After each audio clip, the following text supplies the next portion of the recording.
Global Sports Network.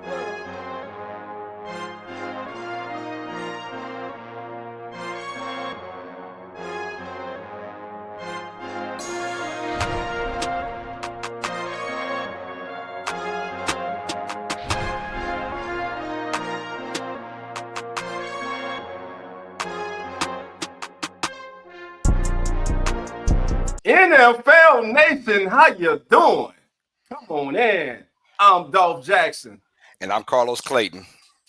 And today, here on Come On In NFL, we have a very special guest in the building. Ladies and gentlemen, please, let's welcome Mr. Charles Davis. Charles, come on in. Hey, how you guys doing? How's everything? It's going great. How about yourself? I'm doing well. Thanks for asking. Hey, it's a pleasure and an honor to have you on here, man. And thank you so much for being a part of Come On In Sports Network. And right back at you, Carlos. Thank you for having me. It's an honor to be on with both of you. So let's try and have some fun, huh? Yeah, let's have some fun talking football. Let's get into it. Let's get to it. Let's get to it. First question that we'd like to ask you, but before we even get there, we want to congratulate you, sir, on being named the new voice of college football on CBS starting in 2026, as you will be replacing the retiring Mr. Gary Danielson. What kind of feeling was it when you got the call to know that, hey, CBS wanted you to be the new voice of his college football show? Oh, wow. Well, first of all, thank you very much. Greatly appreciated. I'd say probably overwhelmed was the first word that came to mind, because Gary Danielson's been doing this so well for so long that he's just identified as that person. You know, he's been with, Vern Lundquist for all that time before, Uncle Vern, and then with Gary, and now with Brad Nessler. And those two have just been doing it so well. First, it was the SEC on CBS. Then it became the Big Ten on CBS. Doesn't matter the conference. Those two do it as well, if not better than anyone else out there. And to have someone, tell me that, hey, you're getting to follow Gary Danielson. Right. Yeah. I mean, you guys know that we always talk about this in sports when a great coach retires. Mm-hmm. Yeah. And we usually leave it in the coaching realm, because the playing realm, it's a different feel, even though you have to replace a legend. Right. But you want your shot as a player. As a coach, it's a little bit different, because what do we always say? You probably want to be the person who follows the person. The person, yes. Yes, exactly. So when Andy Reid retires, do you really want to be the next coach of the Kansas City Chiefs? Yeah. Right? Bill Belichick retired, and Gerard Mayo followed him. And unfortunately for Gerard, it didn't work out for one season. Now, it doesn't always go that way. We just saw it in basketball. John Shire following Coach K, who's in the Final Four his second season. So sometimes it goes okay. But for the most part, when you're following the legend, yeah. So I'm like, okay. But I will say this. I am thrilled Gary's doing the 2025 season. Mm-hmm. Yes. One last lap for him. The farewell tour. Right. I want everyone to come out and shower him and show him the love and the admiration. I wish it were the SEC where he did the bulk of his years. Yeah, right. But at the same time, people have to remember Gary's a Purdue grad, a Big Ten player, before he went to the NFL. So I hope the Big Ten turns out and shows Gary the love he deserves. Yes. And for me this season, I'm just staying out of the way. This is Gary. Call me in 2026, and I'm not going to step into his shoes. I'm just going to bronze him. I'm going to put him face, put some soft light on him, make sure the dust is dusted off of him every day.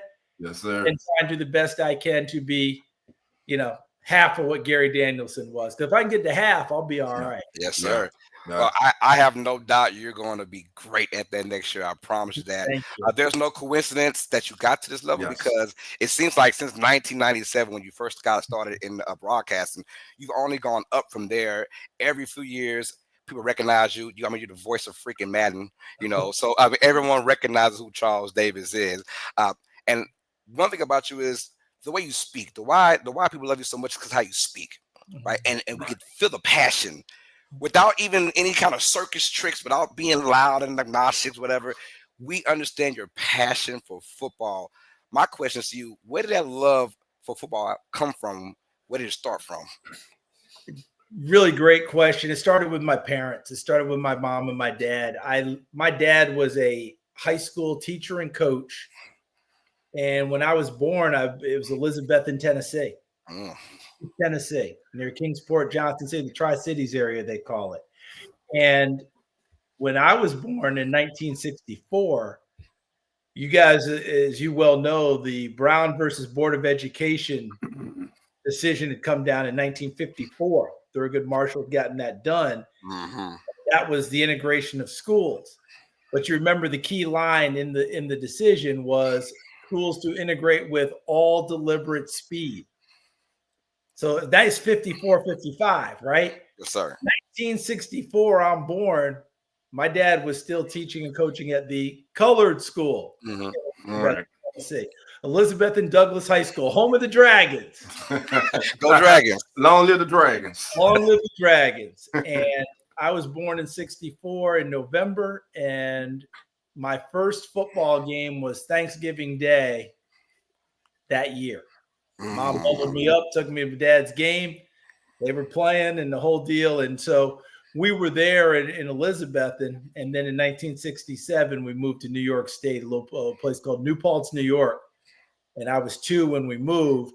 And that's where I grew up. But that's where my passion started. My dad was a teacher and coach. And, you know, when you're coaching on the high school level, especially back in the old days, right? You didn't coach one sport. Right. You coached them all. Oh, yeah.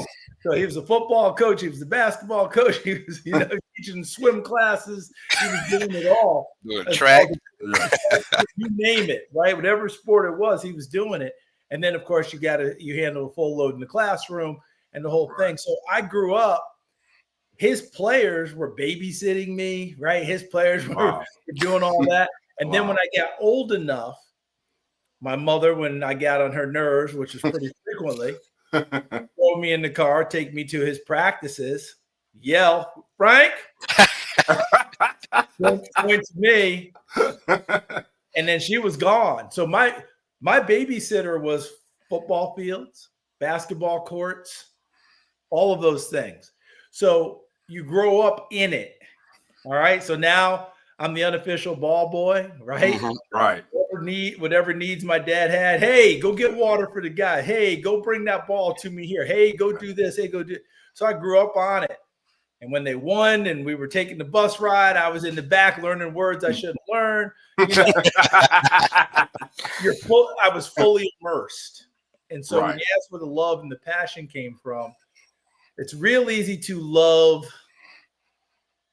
You know, when you see the people on TV, those giants of the game, and believe me, I like them. But the giants for me were my dad's players. They were the ones I could touch them. I knew them. Right. I thought they were, you know, gods right here on earth, because when you're a little guy and you're looking up and this guy's a high school senior, that's a big deal. Right. And to this day, I'm in touch with a decent number of them. Oh, that's awesome. And that's one of the coolest things for me, because they helped do it. So that's my long-winded way of saying, where did my passion come from? It came from my dad being involved, teaching, coaching, and then, of course, every other influence that came with it, his players, other assistant coaches. And here's the kicker. When we moved to New Paltz in 1967, the head football coach, baseball coach, assistants and all that, those are the people who were greeting us, the other teachers, right, to welcome us to New Paltz. I played high school football for that same football coach. I played high school baseball for that same baseball coach. Wow. And my basketball coach, I had 2 in high school. One, my neighbor right across the street, Coach Ackert, who took me under his wing when I was a little guy. I was his ball boy and bat boy for his baseball teams and basketball teams. I played for him first. And then when he retired, I played for my dad. I tell you what, you're a great guest because you gave us a 2-for-1 answer. Yes. So we were going for like who's your major influences. Yes. We got it all. I mean, obviously mom and dad, very loving family, and then football, that's another love itself as well. So we got all that, man. All those, what they say, beautiful F words out there. Yeah, family, football, fun, all that, man. So we got to make it. Let's go ahead and talk draft now. That's what we're here for. Let's talk some good football. How about that, man? Y'all don't know, we got Mr. Charles Davis on here, y'all. So let's break down. Every year is different. Each class, new players come in, new storylines. We get that. What particular theme, if you had a phrase or a couple of words to say about this year's theme, major theme about this year's draft, what would it be? You remember the Tom Hanks movie Big? Yes. That's the word, big, because we're talking big people this year taking center stage. We're talking defensive linemen, including edge rushers, of course. We're talking offensive linemen. We're talking big people. Instead of receivers, we're talking tight ends. Right. Tight ends group is probably rated higher than the receivers group is overall, which is very unusual in today's football because until the three of us shuffle off this mortal coil, if we're going to keep playing NFL football the way we're playing it, we're going to have receivers because 7-on-7 is a thing. All right. Right. We're pitching and catching it way more than we ever did. When I was a little guy, you wore the number when you took your jersey and went and played in the yard. You wore running backs numbers. No one's wearing running back numbers now. Very few. No. You're wearing quarterback numbers. You're wearing receiver numbers. Yeah. That's where we are. So this is an unusual draft because the meat and potatoes of this draft, the starters and people that we're talking about, the top of it, for the most part, talking big people. Now, obviously, we have outliers. Okay. Travis Hunter is one of the great outliers we'll ever talk about, right? Wide receiver, defensive back, both. We're going to find out how that goes down. Abdul Carter goes with the big people as a pass rusher. Okay? We have running backs in this draft. Yes, sir. A bunch of them, okay? We're interested in seeing how many go in the first round. Could there be 3? 2, I feel like, is a lock. Could a third sneak in? Potentially. And then the tight ends between Tyler Warren, Colston Loveland, and then a bunch of names after that, including Mason Taylor, son of, Jason Taylor, Hall of Fame player. We can go on and on and on, but I think big is the theme. And I can't remember what year it was, guys, but we had one draft that was like that where we ended up drafting offensive linemen and defensive linemen in the top 10, and it was a weird draft. I don't know if this one's going to be weird, but I know that it's not sexy like it was last year. Right. The quarterbacks in the first 12 picks. It doesn't get much sexier than that. I mean, that was as sexy as we could get and still stay on television. You know what I mean? So as fans, like you said, those are the sexy picks: receivers, quarterbacks, running backs. But football is a game that will always be won, in my opinion, at the line of scrimmage, and the Eagles proved that this year. So when you look at the offensive line class of this draft, who stands out to you as a player that can last in the league at least 10 years? I'm thinking Tyler Booker, the offensive guard from Alabama. I just think he's built to last. He's not going to blow you away with his combine numbers, right? Some of his numbers people got a little worried about. I remember Orlando Brown Jr. when he went through the combine. I think we're still waiting for him to finish the 40. Yes. But if we look at his career, starting at right tackle with the Ravens, yes, became a Pro Bowl player, wants to be a left tackle and honor his father, Orlando Sr., Zeus. Yes, sir. Who left us much too soon. Wanted to be a left tackle, just dreamed, I got to play left tackle, not right tackle. Goes to Kansas City, gets him a ring, right? And then has moved on since then to Cincinnati. But he's been an all-pro, Pro Bowl player. Did his combine numbers tell us he was going to be? His combine numbers gave us alarm. Right. But then you turned on the tape and watched him at Oklahoma, and people were just getting buried. Guess what? They're still getting buried in the NFL. So sometimes the stopwatches and the scores They mean something because they give you context, but don't just rely on that. Know what the kid can do, know how he can play, watch what he's done on tape consistently, and probably err on the side of what the tape tells you, not the tape measure. Yeah. Are you more towards the combine, or are you towards basically what I see on tape? What more do you further go to? Because I'm more of what I see on tape. I say there's speed, and then there's NFL on the field speed. Like, what do you see? What do you go more towards? I lean towards the tape as you do, Carlos, because the tape gives us the consistency. You know, at worst, you're going to get an entire season of games, right? And most of these guys, you're getting multiple seasons of games. Right. So you see them in all situations. You see the good, the bad, the ugly. You see the greatness at times. You see times where there's inconsistencies. What the combine or a pro day tells me, and I learned this from people who do this really well for a living in the scouting community. They tell me essentially boils down to this when you get to the combine or a pro day. Does it confirm what you've seen on tape? Or does it lead you back to the tape because you have questions? That's what it really does for you. Right. So if you've watched a guy, and Carlos, you've watched him and you said, my goodness, can he fly? And then you go to the combine or the pro day and he clicks off a 4.35. You're like, yep. Exactly what I thought. But if you thought this guy could fly on tape and he gets to the combine or the pro day and all of a sudden he's running 4.6. Okay, now I have questions.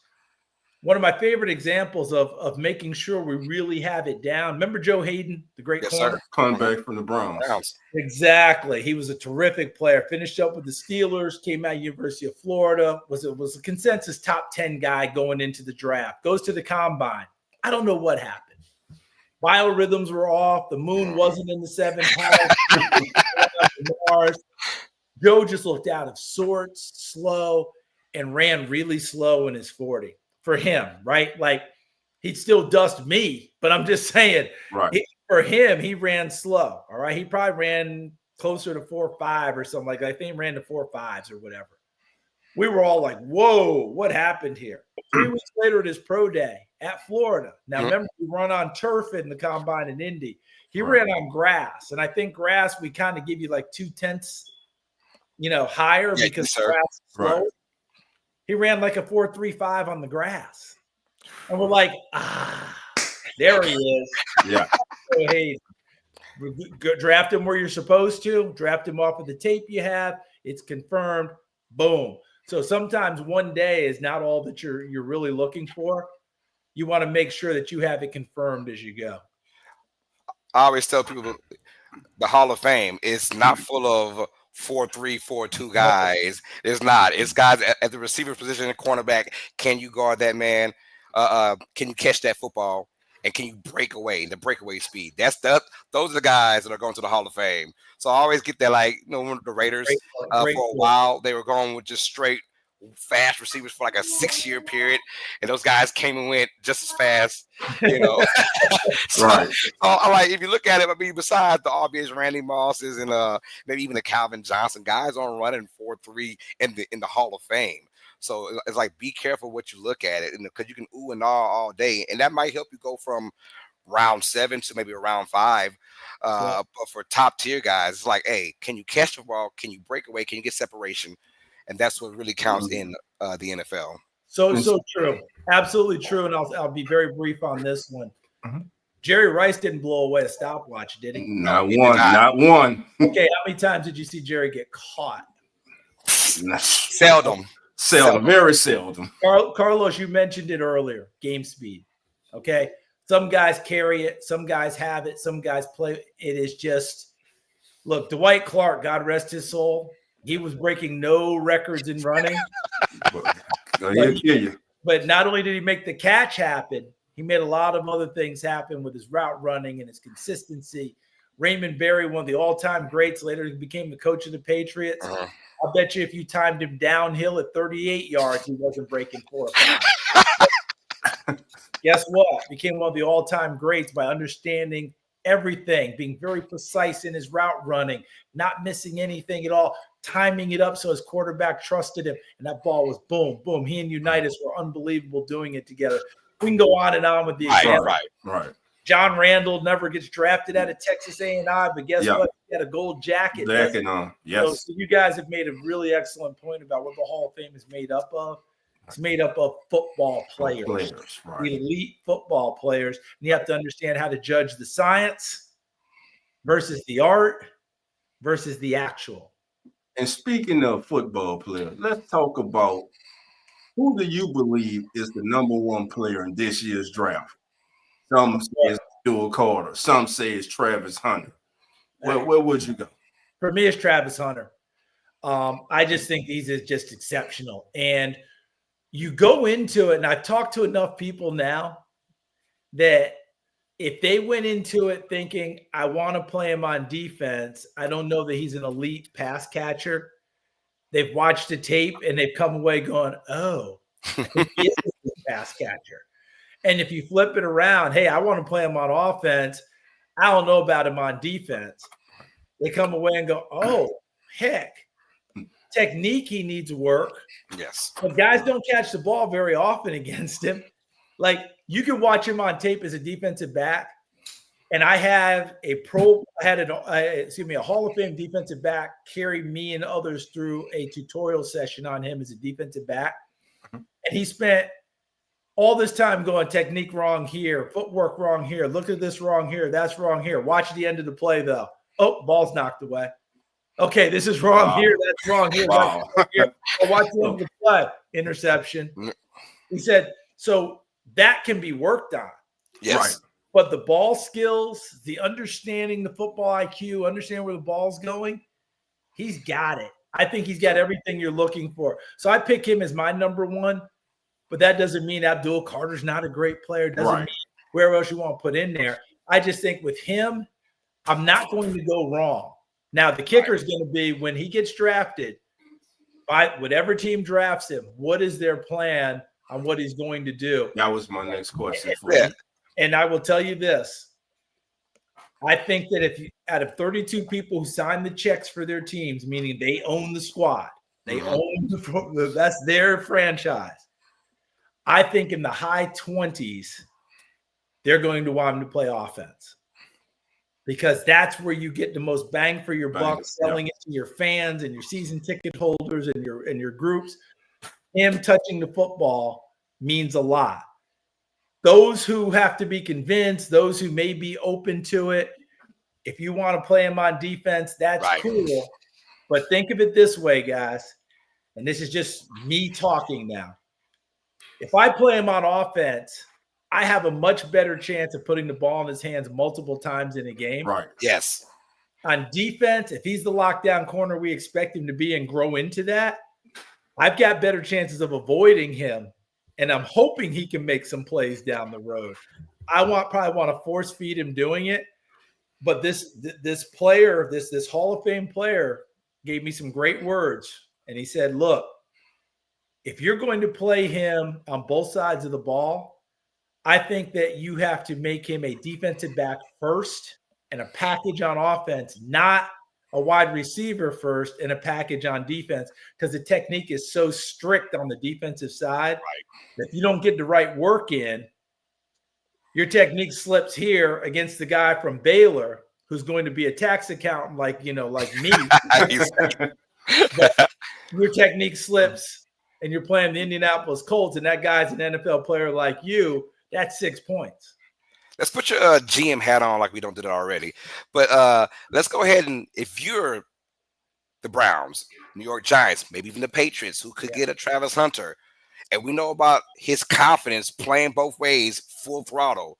If you're that team, that GM, that head coach that gets him, are you willing to at least try it out to play both ways fully? Or are you sticking with your package deal on offense and fully on defense? I'm not going fully in the beginning. I may evolve into fully, but he's got to grow into it too. Yeah. He weighed what, 188, 188. A little slight. Right at the combine. I have it on decent authority that he played in the high 170s last year. Okay. Part of that comes from just maturity as a person. Yes. Okay, you remember when we were 18 to 22 Yeah. old, Man. and you could eat what you want, do Yes. what you want, and No problem. fine, and nothing bothered you, and then you hit 30. Wham! Whoa! What's this? Yeah. But you grow into it as you get older. You carry weight better, right? Yes, It sir. stays Right. on you. Yes. You don't melt down the same. So there's part of that. My big thing is very simply this: we can take some of these elite athletes and have what I call whiteboard fever, because you get up on the board and you take one of those X's or one of those O's, and that represents that player. And with Travis Hunter, you go, well, I can play him here. Yeah. Play him here. I can play him here. He can make plays for me here. I can do this with him. Jack of all trades, master of none. Yes. I want him to master something, have that down, and slowly add to the plate and see where we're going. Because here's the other thing. 17 games in the NFL. I know he played 110 plays per game in college, which is unbelievable. They play at a faster pace, so it's really incredible what he got done. Here's the contrast. Think about the hitting in college versus the hitting in the NFL. Think about now, you're not playing Saturday to Saturday, Saturday to Thursday, right? Thursday. Right. Yes. Right? Thursday to the next Sunday. Come back to a Monday night game. Yeah. You're playing at 1, you're playing at 4, you're playing at 8. All this comes into play as you learn how to handle it and navigate it.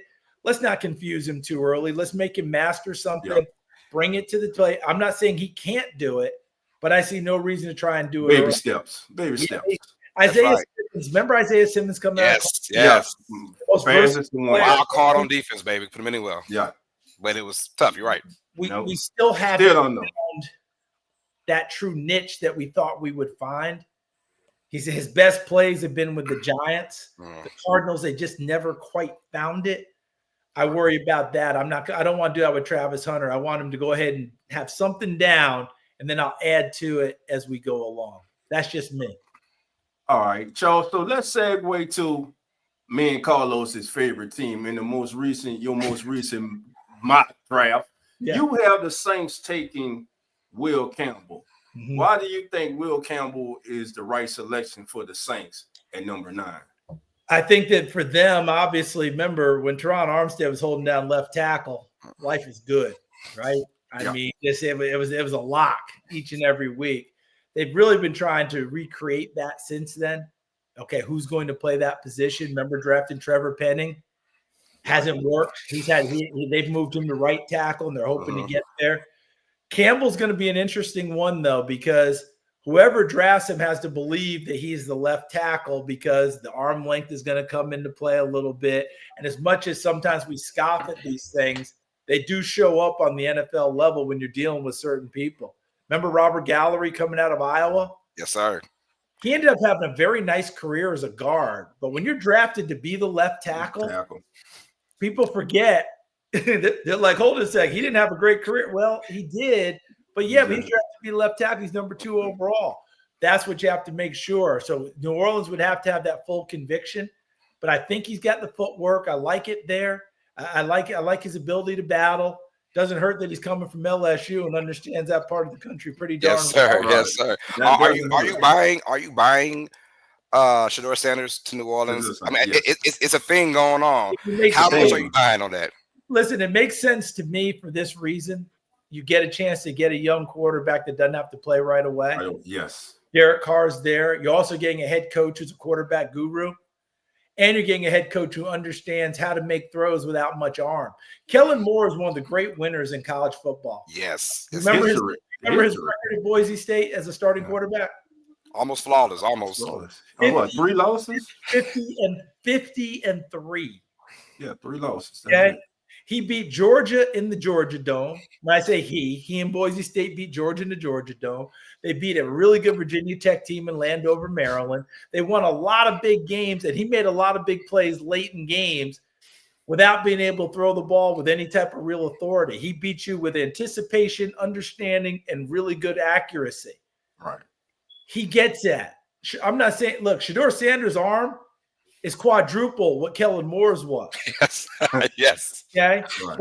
But it's not a howitzer.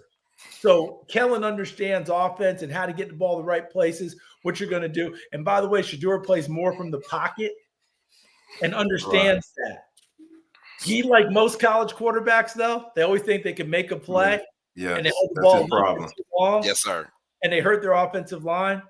His process will speed up in the NFL level. Otherwise, he won't make it. But he's not the only one. Caleb Williams found out that lesson last year in Chicago, didn't he? Yes, sir, he did.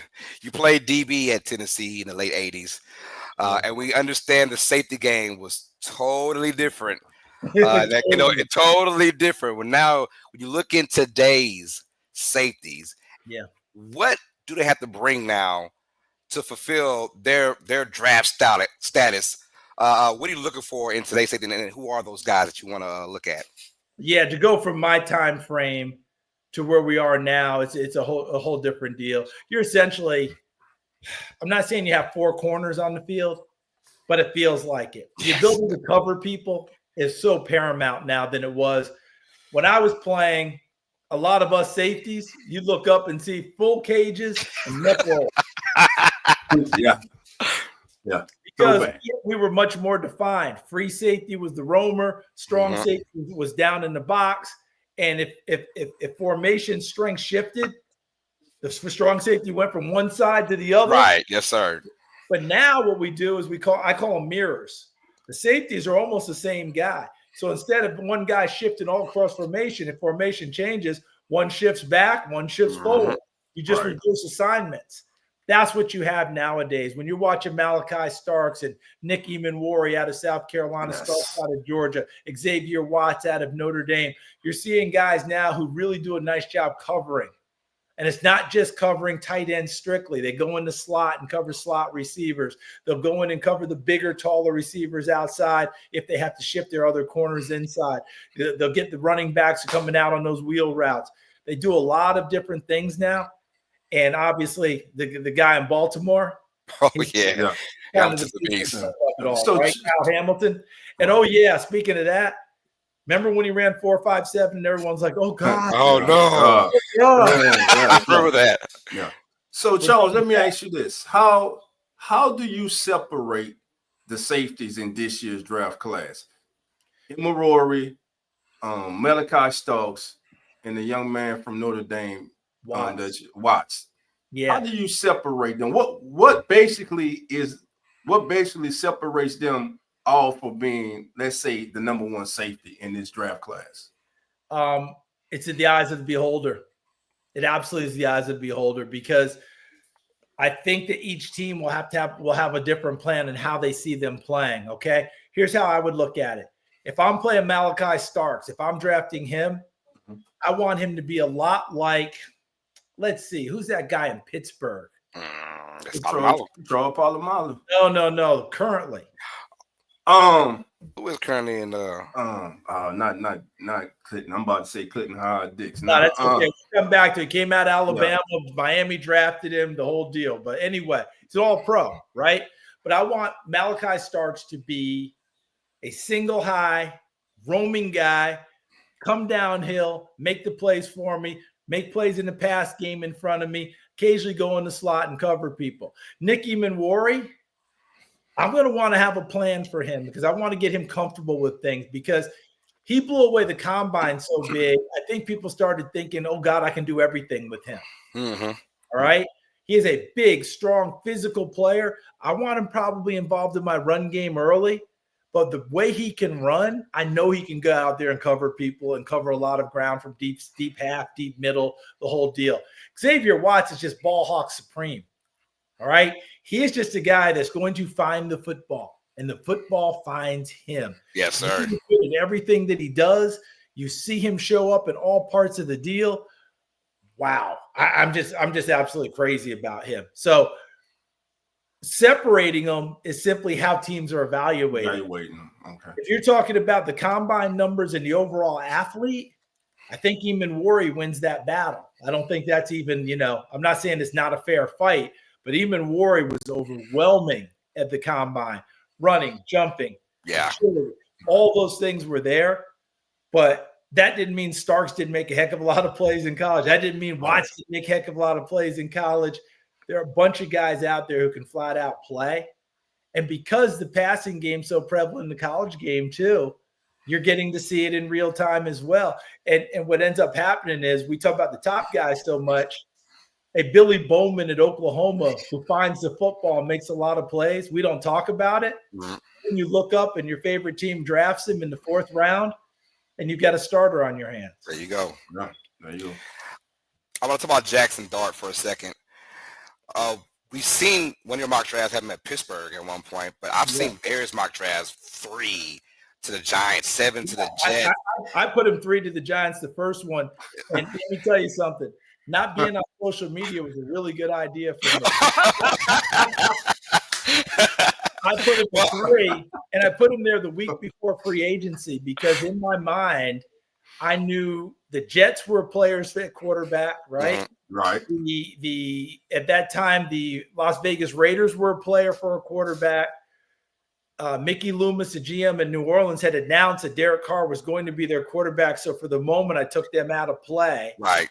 So in the top 10 now, we were down a few spots. Cleveland was a quarterback spot. Tennessee's a quarterback spot at 1, Cleveland at 2, and the Giants at 3. Well, at that time, I gave him Shador at 1. I gave him Cam Ward at 2 to Cleveland. And I said, heck, the Giants, they need a quarterback badly. Let me throw Jackson Dart up here. Boy, that was fun. Let me tell you, people went crazy. But as you guys have noted, since that time, you've seen him go from people not even really talking about it to Pittsburgh at 21, New Orleans at 9. 9, yes. Right? Right. And maybe somewhere in between when people think maybe someone take a shot at a quarterback. Yeah. The most popular spots right now are probably 9 New Orleans if we go early. And if we go later, Pittsburgh might be able to just wait at 21 and have their choice, which feels a lot like 3 years ago when Kenny Pickett was available. Oh, my God. That draft. But every year it seems to happen. A quarterback comes out of nowhere and gets pushed up the board. We had it with Zach Wilson, who went number 2 overall. Will Levis, kind of like Jackson Dart, was shooting up the boards late in the draft process. Some had him going mid-tier to late in the 1st round. Now this year it's Jackson Dart. All these young men are very talented. Yes. And it's a great accomplishment that they have done to get this far in their football careers. Let's talk about the positives. What is it that he can bring to a franchise? Well, he's got more than enough arm to make the throws that you need to make. I don't care where you're going. He's got that type of an arm. He's a much better runner than probably what people would imagine. You pop in the game tape and watch him. They called plenty of good quarterback runs for him, including quarterback draws. So it wasn't just him taking off on scrambles. Very well built, hard runner, tough to get down, the whole deal that you go with that. He's thrown 1 million footballs. Now, in Lane Kiffin's offense, it might be a little bit different what we're doing in the NFL offense, but the best way I can put it is we always talk about how Kyle Shanahan is 2 steps ahead scheming his guys available. Right. That's what Lane Kiffin does at Ole Miss. I mean, he schemes the heck out of it, and he's throwing in the whole deal. I remember, though, Charlie Weiss telling me, and Charlie's coached some darn good ones and developed some darn good quarterbacks. When you start looking at touchdown interception ratios and you have them really high, like Bo Nix was last year, people have a lot of questions about a lot of things, but we always come back to, does he complete the football and does he put it in the right place? And when you do those things well, that gives you a leg up on other things that you're going to bring. The other part is I've talked to a number of these Ole Miss kids along the way, and unsolicited, they bring his name up. Offensive guys, defensive guys, the whole deal. I was talking to a young man today and asking him about his fellow comrades on defense and what they did to make Ole Miss's defense really successful. And he said, well, I knew when Jackson Dart got to town, and once we met him, that's how his answer started when I asked him about defensive guys. Leader man. So that tells me a lot about this young man. Remember, he's a California kid. He's a Utah kid who went to USC and then came back to Oxford, Mississippi. Now, you guys understand the South very well. Yeah, very well. You remember, I grew up in New York State, even though I was born in Tennessee. When I got to Knoxville, I was just a damn Yankee. Okay? Culture shock. Culture And shock. then once I became a starter, then I was a Yankee. So they kind of accepted me then once I started on the football field. Think about Jackson Dart, Utah, California, and he goes to Oxford, Mississippi, and galvanizes a team. There's something there. Now, is he number 3? I doubt that very seriously, okay? My final mock draft is the day before the draft. I can safely tell you I highly doubt he'll be at number 3 to the Giants. But that doesn't mean that someone's not going to get a quarterback. But you brought it up earlier, Dolph. That draft we had with Pickett, Malik Willis, Desmond Ridder, we went into draft night where there was conversation that Malik Willis was going to go number 2 overall. Yes. There was conversation that all 3 were first rounders. When the dust settled, Pickett went to Pittsburgh at what, 22? 21, 22. Right? And then Desmond Ridder and Malik Willis went in the 3rd round, both of them. So this could be one of those drafts that going into it, Cam Ward is probably cemented. I'm feeling like Shedeur will still be in the 1st round, but I'm not even sure where at this point. And Jackson Dart may end up going. He and his comrades may go 2nd round on. And we really shouldn't be surprised if it happens. But I thought you brought up a really good one. The night we went to the draft with Will Levis. Yes. Sitting on the desk, we're doing the intro, we're watching the red carpet, and Will Levis comes in, and one of my partners who was hosting Rich Eisen, I believe he said, can Will Levis go in the top 5? Right. And Will Levis didn't get drafted that night. He went 2nd pick of day 2. Still high, but sometimes we build these things up and it doesn't really work. I'll just leave it at this. Do you guys remember when all the Tom Savage momentum kicked in that draft? Yes, sir. And all of a sudden we're hearing Tom Savage could go. How did Tom Savage? What Tom Savage? Tom Savage, I think, went in the 5th or the 6th round. So sometimes things get swirling around. Right. You can't totally put your finger on it. You feel funny about totally discounting it. And sometimes you walk away going, yeah, that didn't make sense in the first place. But it was out there. I think in this draft, Cam, Shedeur feel like 1st rounders. Right. After that, Correct. I don't know what's going Right. You never know. And the 2nd round on, from the 2nd round on, well, look, if they go where they really probably should go, 2nd round could be a real beefy round for quarterbacks. And let me throw a wild card in there with you. I think this young man only isn't being spoke of because of his size. Dylan Gabriel from Oregon. I think he's one being highly overlooked, and I think he's one of the most productive quarterbacks in this draft. What's your thoughts about Dylan Gabriel before we move on? I'll answer it this way, Dolph, and make it very simple for you. Bo Nix had 61 college starts. That meant something, didn't it? Yes. Yes. In the NFL. Dylan Gabriel had 63. Yeah, Bo Nix, 2 different schools. Dylan Gabriel, 3 schools. And in all 3 schools, he produced in a big way. Plus, old enough, this guy, that I saw his father play at the University Wow. on some really good football teams where his dad was at least a 3-year starter at the quarterback position. Kid was raised in it, understands it, gets it. Stature may not be everything you're looking for, but we're not there anymore. Like Bryce Young's stature isn't there, and he struggled early, really came on the 2nd half of last year. This is a big year for him. But with the rules of the game, you have a chance to be a smaller quarterback and be effective. I'll just leave it here for you, Dolph. A retired general manager said to me, I would draft Dylan Gabriel tomorrow as my backup. I think he'd be a really good backup for me. Oh, yeah, I like that. Yeah. And then we will find out from there because I know what I'm getting. I'm getting a kid that understands, a kid who's going to get the playbook, a kid who's going to execute my offense, not making mistakes. And by the way, I doubt he'll be ruffled by a whole lot considering his experience. So I think you're onto something, Dolph. I'm looking at these receivers in the 20s. Emeka Mbuka from Ohio State. I'm looking at Luther from Missouri. Missouri, yeah. I'm looking at him from Missouri. I'm thinking about guys at the back end, the Chiefs, the Eagles, Bills, Ravens, those teams. I feel like someone's going to move up and probably get one of those guys to secure their receiving core. Is there a position that you think other teams might move up for from that 2nd round to that 1st round because of the 5th-year option? Yeah, I mean, look, you mentioned the receivers for those who might need it. I don't think the quarterbacks are that this year. Remember, the Ravens did that and got Lamar Jackson at 32. Right. Yeah, we've always done that. We've gone and gotten that quarterback for the 5th-year option. It doesn't feel that way this year that people are quite as concerned about that one. But I do think the tight end position might be one spot. Now, I don't know if they're coming into, as you mentioned, the first round, but you mentioned the second round. That makes a little more sense to me because I think we're loaded with tight ends, just absolutely loaded with guys who can make plays. There's a kid at Texas Tech, Jalen Conyers, who looks like an old school tight end and moves around like a new school tight end, but they didn't throw it to him much at Texas Tech. They're more air raid. They throw it out. Right. This young man, now he's a full scale meal. Now let me tell you, 260, big soft hands, plays wildcat quarterback for him at times. He makes a bunch of plays. So tight end might be one of those spots that people want to get involved in because after Warren and Loveland, I think they're almost locks for the first round.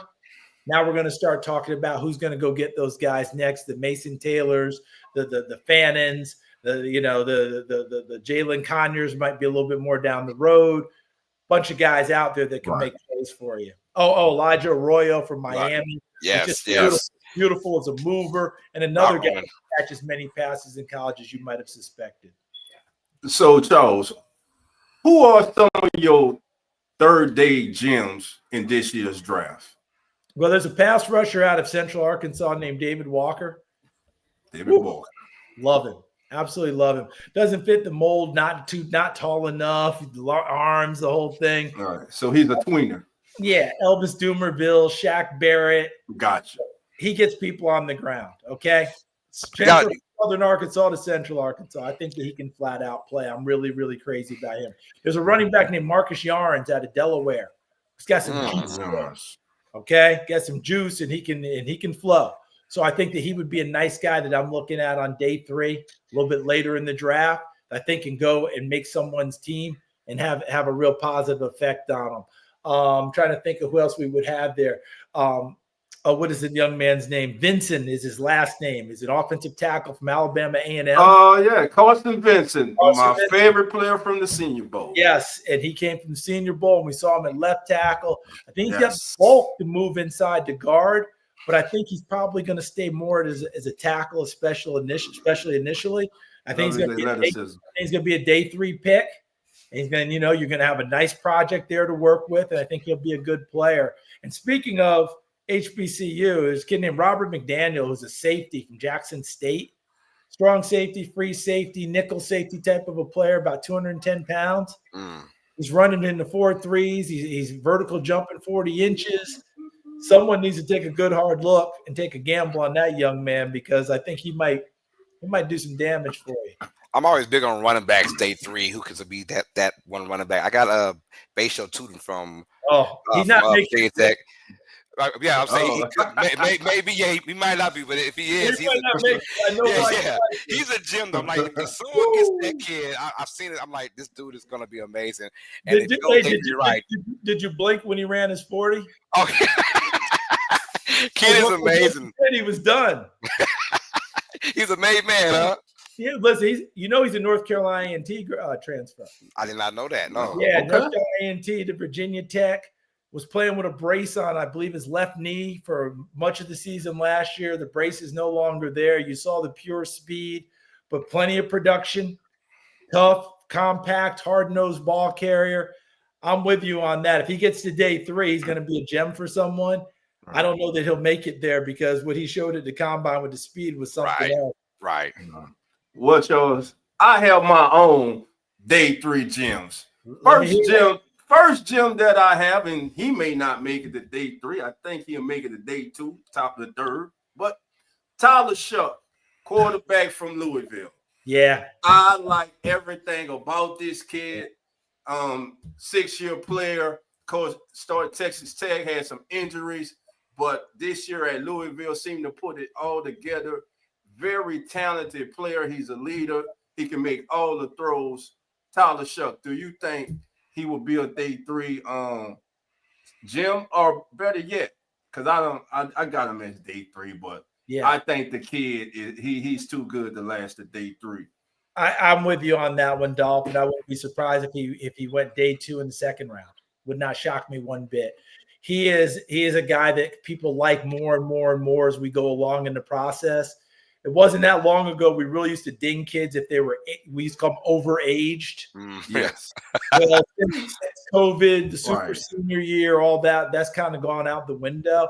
And there's something about a quarterback coming in with a little extra age to him and experience to go into a grown man's huddle and play.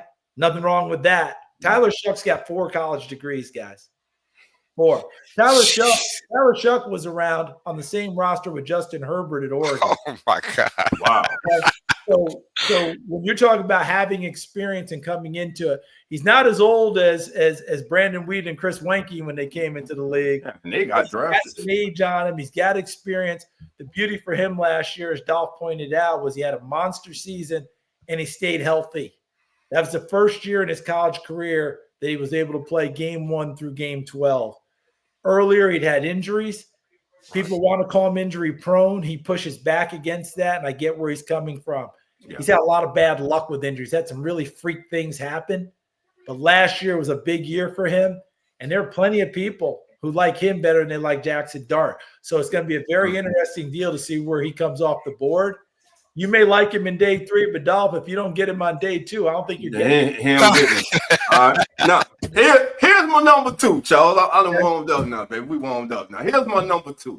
My number 2 wide receiver from the University of Maryland. You look at his production year after year after year. He's gotten better than this year. Bam, he explodes. I'm talking about number 10 for the Terriers. Ty Felton. There you go. Let's talk about Ty. I like that we're mind melding there, Dolph, because he's one of my favorite players in this. And you mentioned getting better year after year after year. Think it's something in the neighborhood of 5 catches to 23 catches to 39 catches to 76 this past year, over 1,000 yards. His first 4 games, I think he averaged 150, 160 yards a game last year. But here's the best part about his game. A lot of his yardage is after the catch. A lot of his yardage is after contact. He was in the top 5 in the country after the catch and after contact. Love those guys. Make a catch. You're not just going down at the spot, right? We have a little term for it. Get what you catch, right? Running backs, get what's blocked. If I have a running back that only is getting what's blocked, I'm in trouble. Right. Because the better ones are going to get me more somehow. The better receivers are going to get me more. That's what Tom Felton does. Oh, and then he came back and ran us a little nifty 4.37 at the 4.37. So thank you. Thank you very much. Okay. I think he's going to be one of those guys we're going to look at in day 3. Yes. I can play him in the slot. I can play him outside. He catches the ball. He turns it into more. My loose comp for him, Khalil Shakir, coming out of Boise State. And you saw how Shakir has developed in the NFL. All right. And my last gem, my last gem, defense, we did offense. My last gem from the University of Toledo, Darius Alexander. We saw him at the Senior Bowl. Talk to me about Big Darius. Not many people blocked him in the Senior Bowl, did they, Don? Hey, I was sitting there looking. I was like, this kid is unblockable. Yeah, not many people blocked him. And he's linear in terms of you see the height, but you also see the slipperiness of him. And then when you start thinking he's much of a mover, then he runs right over you. He's got a little bit of everything to his game. I love his hands because I think they're heavy and gives him a good shock.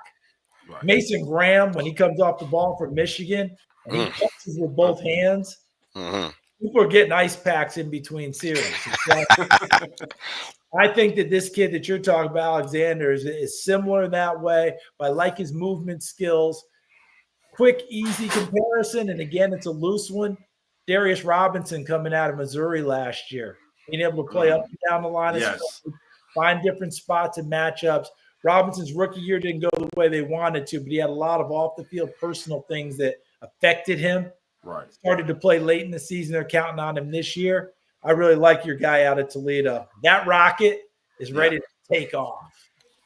For every for every player that gets drafted, and congratulations to those who are going to get drafted 200 plus, there's Yes, always definitely. 400 or 500 that don't hear their names being called. I know you face similar adversary, when you're not hearing your name called. Yeah, and for your draft day, quite well. So I want to say, what advice would you give for anyone that doesn't hear their name being called those 3 days? What kind of advice would you give those guys?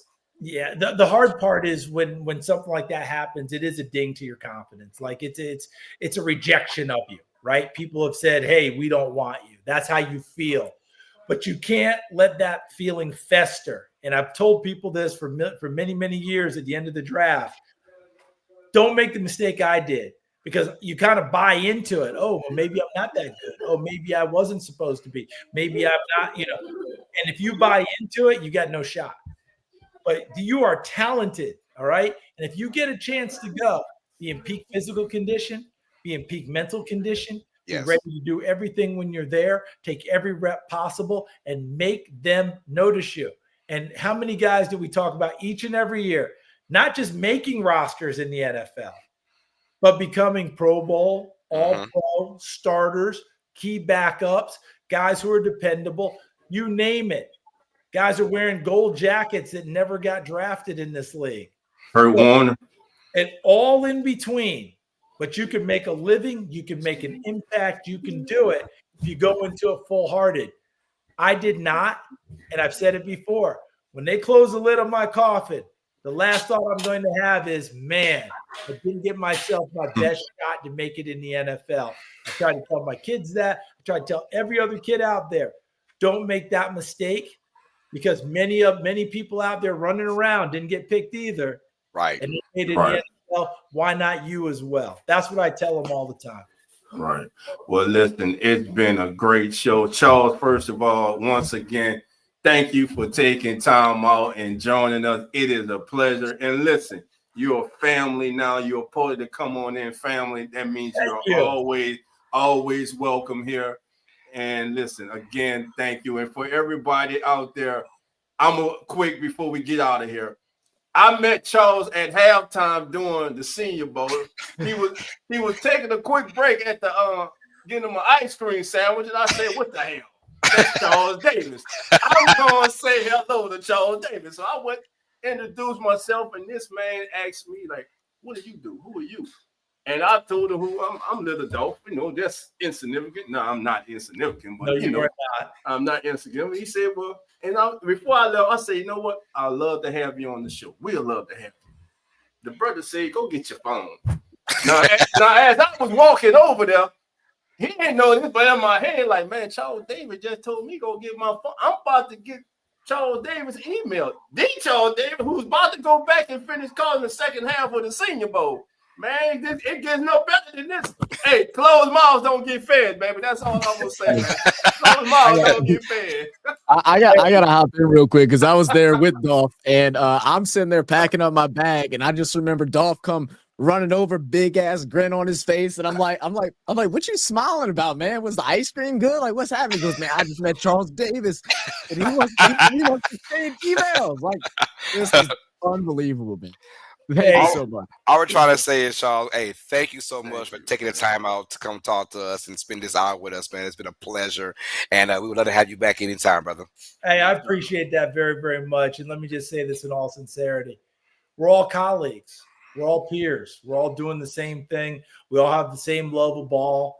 We're all trying to, evaluate things with our eyes. We all have our own opinions, but we're working at it each and every day. We're trying to do it the best we can. Dolph, to me, it's fortuitous that you took the time to come over and say hi to me. I'm glad we met and we had this chance to not just do this, but we get a chance to stay in touch. And yes, sir. Continued success to you guys and your show. You do it. Thank you. It's a fun evening. Thanks for having me on. And as I said before, we're peers, right? Yes, sir. Yes, sir. Thing. So respect to you guys. And again, humbled and honored that you would have me on. Well, there you have it, folks. From the one and only Charles Davis. This is Come On In Sports Network. I'm Dolph Jackson. That's the great Carlos. That's Zach.